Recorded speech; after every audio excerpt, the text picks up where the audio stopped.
सुप्रभात बच्चों, उम्मीद है लगन से कार्य कर रहे होंगे। आज हम वर्ण विच्छेद का अभ्यास कर रहे हैं बेटा।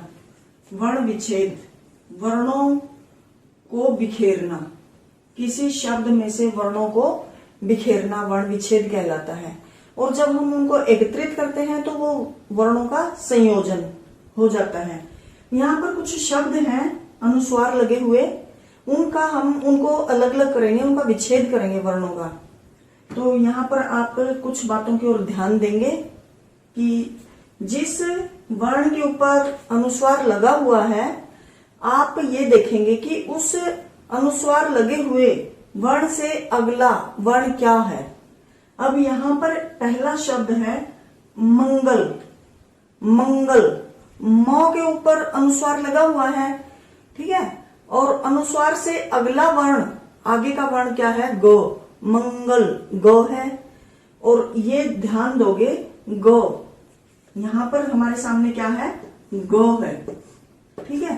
मंगल, ये गो है। अब ये देखो, गो, ये आप लोगों को मैंने बताए थे कै वर्ग, चै वर्ग, टै वर्ग, टै वर्ग और पै वर्ग। इनके बारे में हमने बातचीत की थी, विचार विमर्श किया था, सामूहिक चर्चा हुई थी इसके बारे में। तो ये वर्ग हैं। अब ये देखिए, ये गो है। गो किस वर्ग में आता है?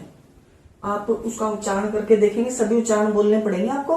को, खो, गो, घो, अंगो। तो किस में आ रहा है? ये किस में आ रहा है बेटे? क वर्ग में आ रहा है।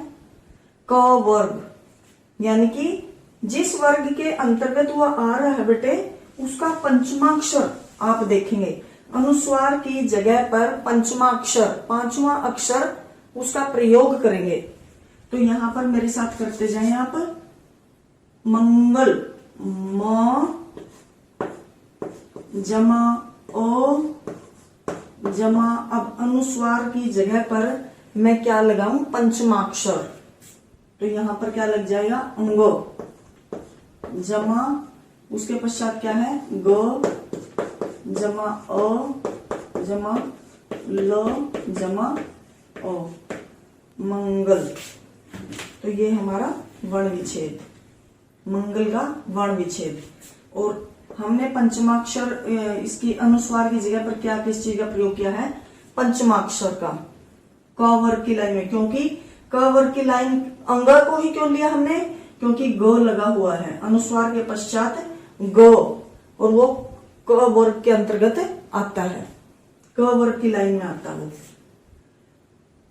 इसके पश्चात अब देखो, यहां पर तो हमने पंचमाक्षर लिया है। जब हम वर्ण विच्छेद करते हैं, हमने ये नहीं लिया यहाँ पर मो जमा ओ जमा अंगो जमा गो जमा ओ जमा लो जमा ओ।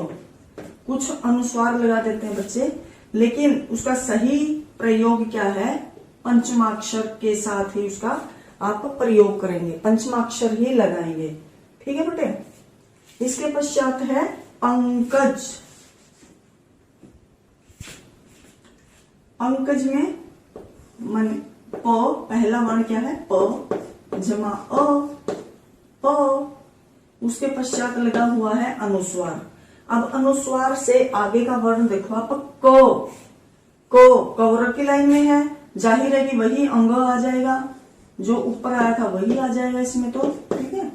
उसके पश्चात को, ओ जमा जो और ओ, पंकज, ठीक है। इसके पश्चात आगे बढ़े, संचय। तो यहां पर मैं स और ओ, ये मैंने लिख दिया, ठीक है। अभी मैं रुक गई। अब ये देखो, अनुस्वार लगा हुआ है स के ऊपर। इसके पश्चात ये देखो, अनुस्वार से आगे का वर्ण क्या है? चो है। चो किसकी लाइन में आता है? चौरग, पहला ही वर्ण है वो तो। चो, छो, जो, झो, इयो। तो चो चौरग वाली लाइन है। और इसके अलावा चौरग में पांचवा अक्षर क्या है? चो, छो, जो, झो, इयो, पंचमाक्षर इयो, ये है। ठीक है, अब यहाँ पर क्या आ जाएगा आपका बेटे, इयो, अनुस्वार की जगह पर आ गया आपका इयो, जमा चो, जमा ओ, जमा यो, जमा ओ, ये बन गया आपका संचय। अब यहाँ पर तो हम पंचमाक्षर का प्रयोग कर रहे हैं, लेकिन जब हम उसको किसी शब्द के ऊपर लेते हैं ना बेटा अनुस्वार, तो वहां पर हम अंग की बिंदी ही लगाएंगे। मानक भाषा के अनुसार उसका मानक रूप क्या है, तो हम वहां पर बिंदी का प्रयोग करते हैं, पंचमाक्षर नहीं लगाएंगे शब्द निर्माण में, हम वहां पर बिंदी का प्रयोग करेंगे। लेकिन जब हम विच्छेद करते हैं, शब्द का वर्ण विच्छेद करते हैं, तब हम पंचमाक्षर का प्रयोग करते हैं। डंडा, डो, जमा ओ, अब अनुस्वार पे आ गए हम, अनुस्वार लगा हुआ है, उससे आगे का वर्ण जो है वो भी ड है, डंडा।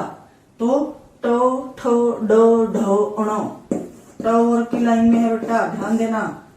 ट, ये जो डो है ये किसकी लाइन में आता है, डो, टावर की लाइन में टो, ठो, डो, ढो, अणा, और पांचवा अक्षर क्या है, अणा, तो यहां पर अणा, जमा डो, जमा आ, तो ये बन गया डंडा। इसके पश्चात है सुगंध, सो। अब जरूरी नहीं है कि अनुस्वार पहले ही वर्ण पर लगा हुआ हो, अब बीच में आ गया ये स, जमा कौन से उ की मात्रा है, छोटे उ की मात्रा है। अब गो, जमा ओ, जमा, अब अनुस्वार है, गो के ऊपर अनुस्वार लगा हुआ है, और उससे अगला वर्ण धो, तो, थो, दो, धो, तवरक की लाइन, तवरक की लाइन आ गई है, और तवरक की लाइन में पंचमाक्षर क्या है, न, तो यहां पर क्या आ जाएगा, न, जमा ध, जमा ओ। संबोधन, काफी बड़ा सारा शब्द आ गया है, तो यहां पर सो, जमा ओ, सो।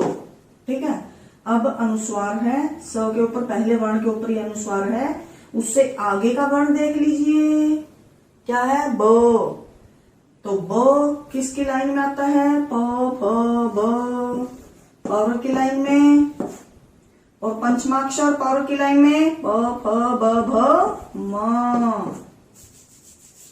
तो यहां पर क्या आ जाएगा, म, पंचमाक्षर आ गया। ये लो जी, ब, जमा ओ, जमा ध, ओ, न, ओ, संबोधन। ठीक है, अब यहाँ पर चंद्र बिंदु आ गई है बेटा। चांद बिंदु हमेशा स्वर के ऊपर लगती है, ठीक है, स्वर के साथ ही लगती हो। अब देखो, पूंछ का करो, ओ, जमा बड़े उ की मात्रा है, ऊ, अब ऊ के ऊपर क्या लगाएं, चांद बिंदु, और आगे जमा छो, जमा ओ, ऊंच। आंगन, वो आप ही अपने आप ही लगी हुई है, आ, जमा गो, ओ, जमा नो, जमा ओ, आंगन। चिड़िया, चो, जमा ई, जमा अड़ो, जमा इ, जमा यो, जमा आ, चिड़िया। तो चांद बिंदु स्वर के ऊपर। ठीक है, अब आगे थोड़ा सा और इसमें परिवर्तन देखो बेटा। अभी तक हमने क्या किए हैं, अनुस्वार और अनुनासिक, उनका वर्ण विच्छेद दिया हमने। संवाद, यहां पर सम उपसर्ग है, ये सम जमा वाद। ठीक है, तो जहां पर सम म सम उपसर्ग के रूप में म आ रहा है तो म क्या हो जाएगा बेटा, स्वर रहित म का प्रयोग किया जाएगा। फिर जैसे हम यहां पर करेंगे, वाद का मतलब होता है बेटा कथन, कहना, बातचीत, कुछ कहना। तो यहां पर ये नीचे कर रही हूं मैं, सो जमा ओ जमा म क्या हो जाएगा, आधा स्वर रहित म। सम जमा वाद, सम उपसर्ग है तो वहां पर म स्वर रहित रहेगा। म जमा वो जमा आ जमा द जमा ओ, संवाद। ऐसे ही आगे संतोष, तो यहां पर भी क्या रहेगा, देखो वर्ण विच्छेद करके देखो। तोष का मतलब होता है बेटा तुष्टि, तुष्टि का भाव, तृप्ति का भाव। स जमा ओ जमा, अब है यहाँ पर सम, उपसर्ग के रूप में प्रयोग हुआ है इसका, तो म स्वर रहित म, स्वर रहित म का प्रयोग कर लिया हमने। तो जमा ओ जमा श जमा ओ, संतोष। सन्यासी, तो यहां पर स जमा अ जमा स्वर रहित म जमा न जमा य जमा आ जमा स और जमा ई, सन्यासी। इसके पश्चात है, मैं इसको थोड़ा ऊपर से साफ कर देती हूँ, एक दो शब्द और हम करेंगे। संतान, संतान, नीचे सन्यासी आया था बेटे, सन्यासी। यासी का मतलब होता है धरोहरी, जिसके पास हम कोई रुपया पैसा धन संपत्ति रखें, संभाल कर रख दें किसी के पास, ठीक है। संतान, तान का मतलब होता है तानना, किसी चीज को तानना, तनना होता ना, कि जैसे ऊपर हम छाया के लिए कोई कपड़ा वगैरह तान देते हैं, तनना। तो यहां पर है, इसका वर्ण विच्छेद करो। सो जमा ओ जमा स्वर रहित म, ये मत देखो अगला वर्ण क्या है, स्वर रहित। यहां पर हम सम उपसर्ग के रूप में इसको ले रहे हैं। म जमा तो जमा आ जमा न जमा अ, संतान। संदर्भ, संदर्भ।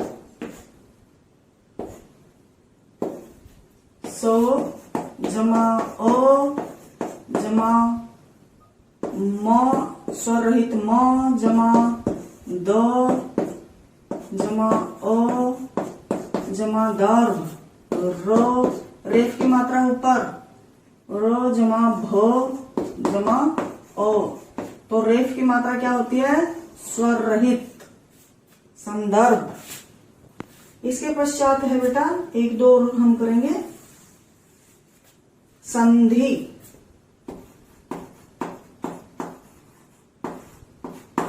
संधि में क्या करोगे, स जमा ओ जमा स्वर रहित म जमा ध जमा ई, संधि। इसके पश्चात हम करेंगे अब ऊ की मात्रा, उ ऊ, और रो के उ ऊ, इनकी। तो ये संधि कर लिया बेटे आपने, स अ म ध इ, संधि। इसके पश्चात है ऊ की मात्रा और ऊ, रो के कैसे इनका प्रयोग किया जाता है। रो के ऊ की मात्रा कैसे होती है बेटा, छोटे ऊ की मात्रा ये होती है, बड़े ऊ की मात्रा ये होती है, ठीक है। और रो के कहां पर लगती है ये मात्राएं, बीच में लगती हैं। जैसे कि रुपया, रुपया बोलकर देखेंगे, रुपया। जब हमारी जीभ में कंपन उत्पन्न होता है तो बड़े ऊ की मात्रा आती है, और जब आराम से किसी प्रकार का कोई कंपन उत्पन्न नहीं होता तो छोटे ऊ की मात्रा। जब जीभ लपट खाए हमारी,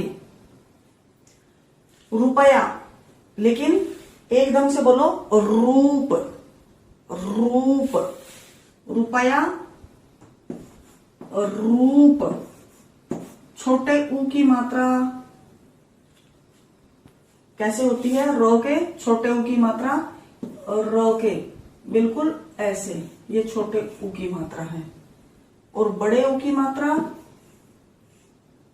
थोड़ा डैश सा लगाएंगे और फिर गोल घुमा देंगे, बड़े ऊ की मात्रा। एकदम से रूप, जैसे अमरूद, अमरूद, बड़े ऊ की मात्रा, अमरूद। रुमाल, कंपन उत्पन्न हो रहा है, रुमाल।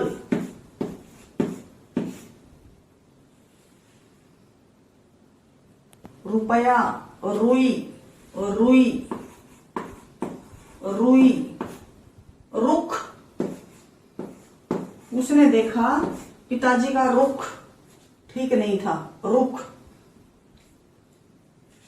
और जब हम कहते हैं किसी को रुखा, रुखा,